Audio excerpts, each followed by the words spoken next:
Welcome back to the channel. Today we're looking at the Jamanra fights, all three of them so far, for me at least. I don't know if you have to fight him again.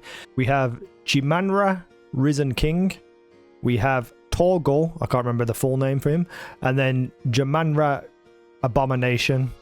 So essentially it's the same boss 3 times, except the second boss, Torgul, is like a big skeleton version demon of him. So the first 2 fights are fairly straightforward. The third fight against the Abomination is horrendously long and just frustrating, but we'll talk about it when we get there.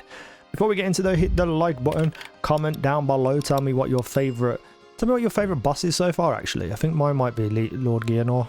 I'm not sure though. Subscribe if you're new around here and all that fun YouTube stuff. There's also a gold giveaway going on, so do all those things and we'll see what happens. But let's get into it. So first, the Risen King. Now this fight is fairly straightforward, but he could be a little bit difficult in the fact that he attacks you so quick and from such a far range. So I want you to take the room and I want you to place the boss slap bang in the middle of it. Now you're in a square. Each wall is as far away as you can be from the boss. You want to be somewhere halfway between where he's standing in the middle and the outside of the room at all times, for numerous reasons. Number one, he fires out a little lightning ball that kind of just travels around the room, and it usually goes to the outside and goes around the outside, so you don't want to be in its path to hit it. My footage is all over the place because it was the first time I fought him, but you want to be somewhere in between where the outside wall is, where the ball will be, and where the boss will be too. The other reason why you want to be at that distance is that he'll do some crazy melee attacks, a whole bunch of like jumping forward and doing really fast melees. If you're too far away from him, then he can jump so far, so fast. If you're closer to him, he'll do the smaller, less movement based melees, which are easier to dodge. And you also want to be close enough to him so that when he does his big slam on the ground, you can dodge it and then get on top of it. So every now and again, the boss will hit the floor and do a big AoE circle damage on the floor. You can see it's like black burns. After he's done that move and you've dodged out the way, that will then turn into the safe spot for the next move. So you need to be standing on where he just did the AoE, and you'll see like a big whole like circle of lights come around you, and you need to be in the center of it to stop yourself from being hit by it. So being perfectly between the wall and the boss in the center of the room is a good enough distance to get all of these things covered. His melee combos are usually threefold. It would be like two little melee stabs and then a big one, from my perspective anyway when I've seen it. All in all, he's just going to keep doing multiple melee attacks, and if you're too far away from him, he'll jump and spring forward and melee you. So that's why it's better off being as close as possible, but not too close where you're going to get stomped on. You can actually see him revving up for the melees. He'll lift his sword up behind him. As soon as he starts to move forward even a fraction of a second, you dodge and you will never get hit. If you take a little bit too long, then you will struggle. He has a nice little laser beam attack, which to be honest I can't really tell you about because it's so fast, so quick, it can hit you pretty much instantly. So it's just one of those things you have to get used to while you're playing. Then towards the end of the fight, you won't actually finish him off. You'll get him down to just under where his name starts, the J in Jamanra, and he'll spawn in a whole bunch of adds and wind and everything.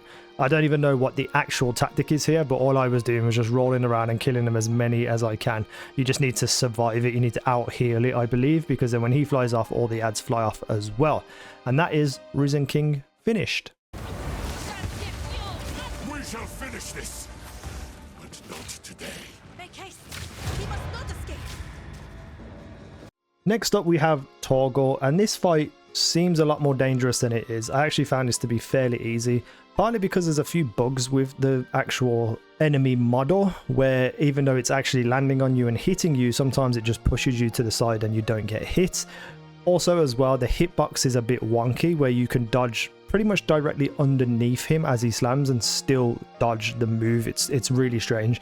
But then in other ways, it'll just one hit kill you randomly out of nowhere. So it is a bit of a buggy, weird fight. However, the best tactic for this boss, in my opinion, is to always stay behind him. As often as you can, roll around and get behind him on his spine and start attacking him. Most of his moves are quite slow in startup. He'll go and put fire all on one side, and while he's doing that, you can jump over to the other side behind his back and start shooting him. Then essentially what he'll do is he'll try and snap around and drop himself on top of you. As soon as you see him start to turn really quickly, you just gotta roll. You gotta roll out the way, and you'll more often than not hit the weird hitbox and get pushed out the way. So it's it's fairly straightforward. You just always stay behind. There's a few other moves where he does like a big scratch around one side of the room. Very easy to dodge, very easy telegraphed, like you can see it happening. But if you're constantly behind him, this will never ever get near you. The slam attacks that he does is one with his hand, which isn't that bad to be fair. Even if you get caught by it, it doesn't matter. It's not that much damage. It's the big slam that lands on top of you, which does the big damage when he drops his whole body on you. But as I said, if you are constantly behind him, you'll know when he's going to do it because he'll spin around really quickly and then you just dodge. One of the biggest problems of this fight for you for healing is going to be the fire that he leaves on the floor. So there's a couple of moves where he swings his hand and he leaves fire behind it. He spits fire everywhere, and wherever it lands it just leaves a pool of like flames that stays active that you run through, and it will drain your health down over time. And also wherever he lands and smashes his body and wherever he lands and smashes his hand, there will be fire left over. Now the problem here is because you're constantly behind him, he's going to be doing his moves in the opposite way. So when you're in a safe space behind him and he puts fire everywhere else, he's going to turn to face you to slam you, which means then you've got to roll around behind him and go through that fire that's on the floor. It's not really like noticeable where it is because the color palette's a bit strange, but just keep an eye on your health because that is the thing you're either going to have to heal through, or you're going to have to take it very easy with timing when you're going to attack and when you're going to move so that you can naturally regenerate your health over time if you're running out of flasks and stuff. But this boss is actually probably the easiest of all three of them, just due to the weird hitboxes and stuff. It can be overwhelming because he's so big and it looks so dangerous, but just stay behind him on his spine as often as you can and just dodge and you should be fine.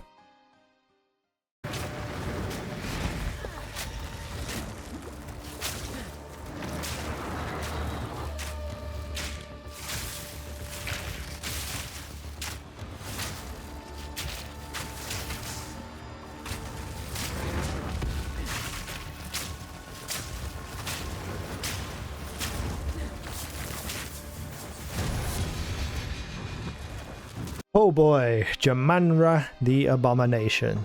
This fight is probably the worst fight I've had so far.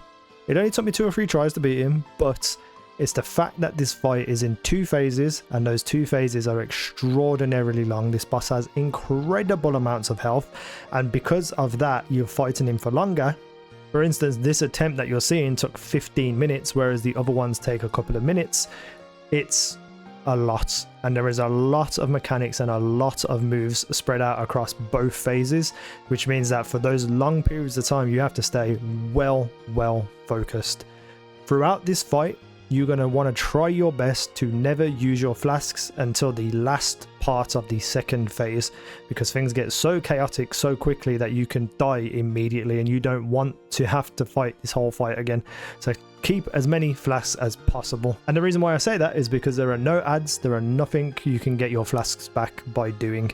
You need to keep as many as you can. So phase 1, the first kind of move that you really need to look out for is a little lightning bolt that he throws at you. You can see him lift it up and it will form in his hand, and as soon as he moves his arm back to start throwing it forward, you need to dodge, because as soon as it leaves his hand, it's almost instantaneous that it hits you. So if you time to when he's just about to throw it, you'll dodge it every single time.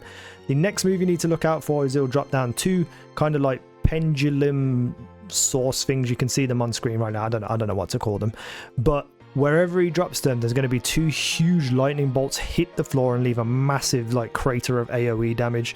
You need to be as far away from these as possible because these are very dangerous. They hurt a lot. So as soon as you see them enter the screen, you need to roll the way into one of the corners as far as you possibly can. A little bit later on, he'll start to use those 2 pylon things, that's a good word for them, pylon, to create basically a gate between them. So they'll separate across the map and they'll have a line of lightning between them and they'll move around the map. Obviously you need to not go through the middle of it because you'll get electrocuted.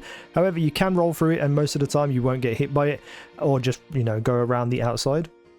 Now each of these moves has their own voice line, which obviously if you're playing and you're trying to figure it out, you know, you're best off just listening to it. There's so many voice lines, there's no point in me explaining it right here. But this move always caught me off guard, and he says, "For my people," and he'll drop the 2 things down which make you look like you need to run away from them, but then he'll fire like lightning, chain lightning through them, and they'll disperse lightning everywhere. To be fair, I survived this very luckily just by standing dead center in front of them, and it seemed like the lightning attached to the two pylons and then went outwards from where I was standing. But this one always caught me off guard. Luckily, it's not too damaging.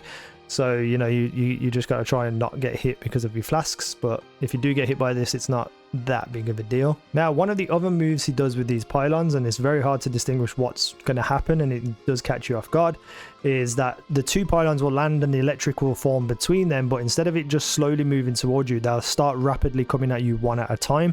So the first one will fly at you just in front of you, and then the second one will follow it. So if you're running away from it, it's just going to follow you and keep following you. But there's a little cheese for this. So when the first one comes flying at you, you want to start running in an anti-clockwise circle instead of running away from it. But you need to make sure the distance is big enough.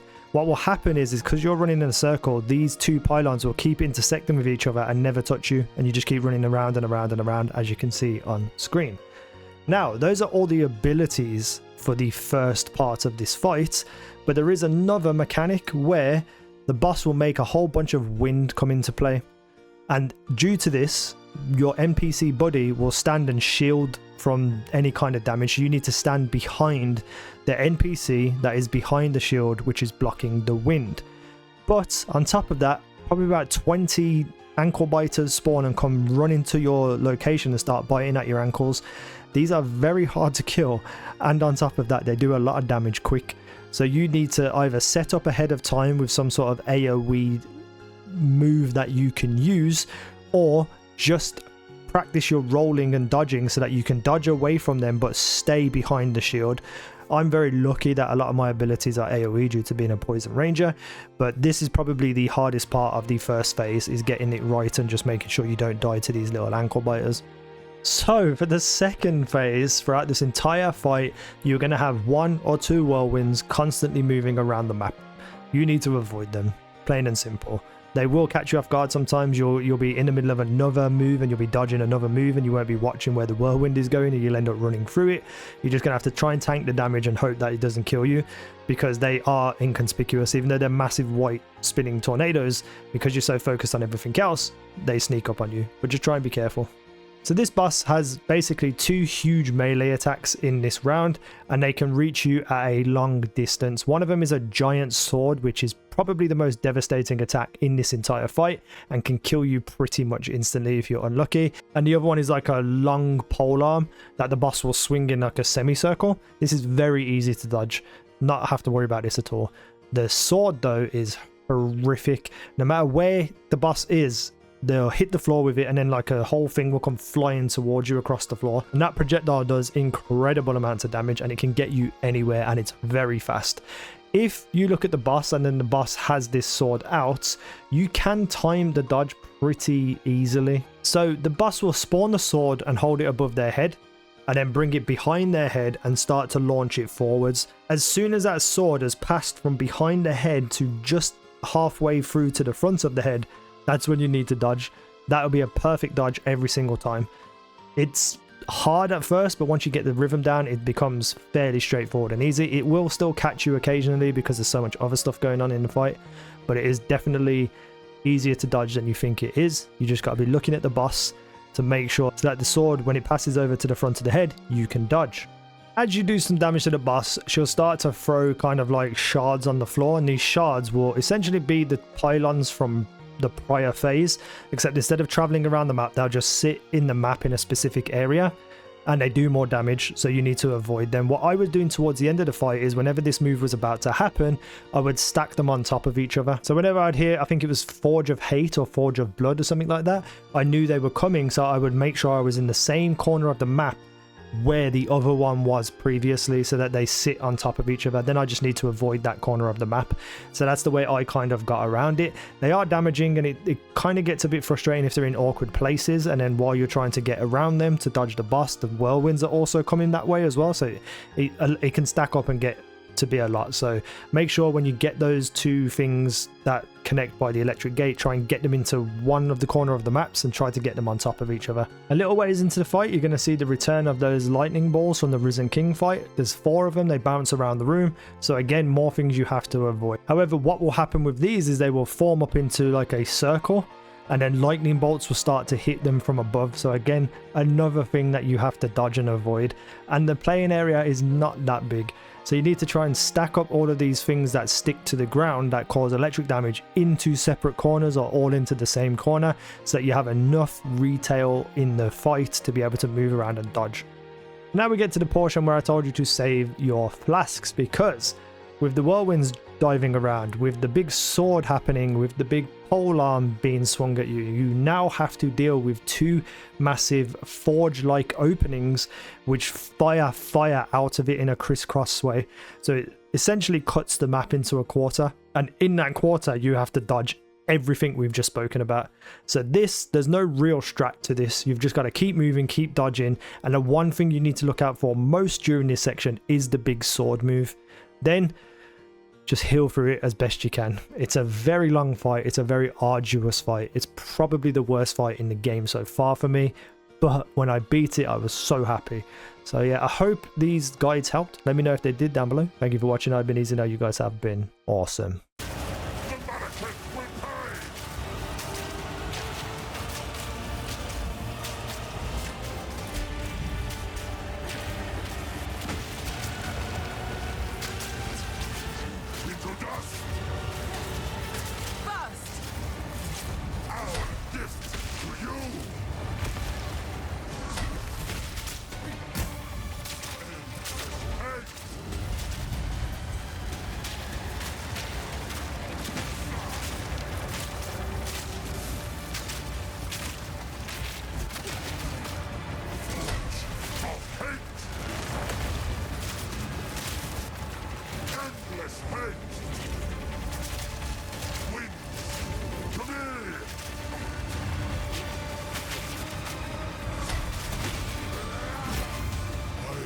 Will grind you into dust. Taste our hate. The Malekith will pay.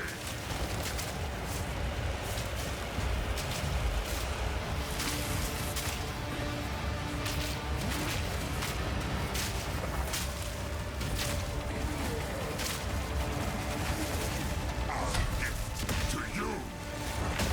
The Malekith will pay.